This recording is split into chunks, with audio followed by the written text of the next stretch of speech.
Let's talk about Highguard. Oh man, I got Don't know Highguard. Highguard is the latest attempt to make another hero shooter. No one knew it existed really until it was the last game at the Game Awards where it became a viral meme to basically say this is trash. Like, why is this even here? This is, blah blah blah, right? And then fast forward, and it sucks for the people there because the story being is that Jeff Keighley played the game, loved the game, and just offered them the slot at the end because no one was necessarily buying it. So that's basically what happened. They got the free promotion, quote unquote. It's set to come out this week, I guess. Um, and it's dead on arrival, but I can DOA. Which is why we don't write about it, talk about it. It's not much to say other than just like, well, I saw a piece from like I think it was IGN. They're like, "Are we trashing a game before it's even out? Is that fair?" And my POV is like, "Who cares? No one's playing this game. This is like journalistic, like journal class, like kind of focusing on something that the gaming in the public writ large does not care about. Like, I'd rather see someone write about Gurney to Free Fire continue its like never-ending run and being a massive game to the rest of the world than read another piece about Highguard, which it's like, but whatever." That's a funny part in the IGN thing, right? Because I remember when Arkham Knights was coming out, and IGN and everyone was shitting on Arkham Knights before it came out. So all of a sudden now we're the good guy on the other side, like, oh, why are we doing this? It's the pot calling the kettle black.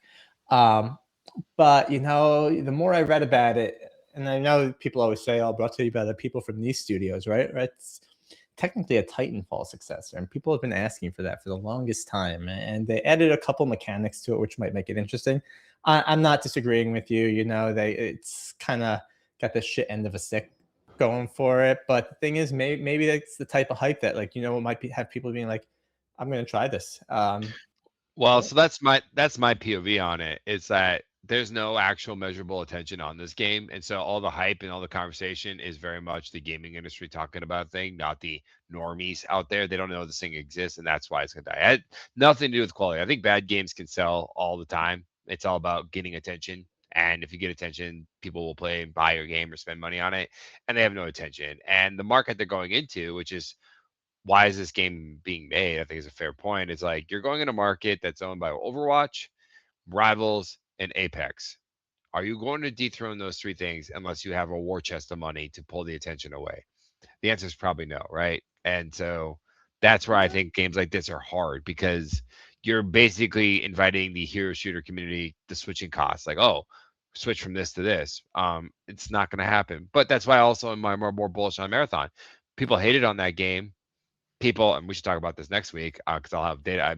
I'm more bull than bear on this game, but there's not there's not an oligopoly of major games. There's Tarkov, which is grimy and core. Then you have obviously Arc Raiders, huge success. There is room for a third game at minimum, right? Like there is room on that pedestal for the bronze medalist at the floor to kind of take it. And I think Bungie has the opportunity to be the bronze medalist or better. Who knows? But like you're Arc proved to market Marathon, if it's good and if the playtest goes well, can kind of calcify that market as, yeah, we have our, extraction shooters. Here you go.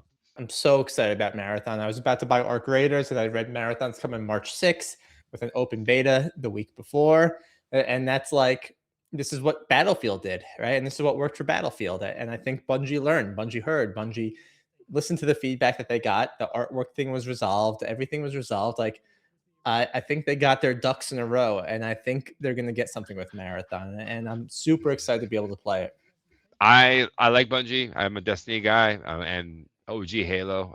And if it doesn't work out for Microsoft and gaming, one of the greatest twists in history would be that Sony somehow buys that IP and hands it back to Bungie and say, "Do you want to make another Halo?" That would be an amazing world. But maybe alt reality, wishful thinking. But I'm excited for Marathon. I hope it goes well. It looks like it's tracking to do. I mean, it has a lot of upside. We need to see people play the game for me to have a real strong point of view. But I think the vibes are there, and I think people like a comeback story like Hightail, and so people want this to succeed. And if the playtest goes well, I think it will succeed.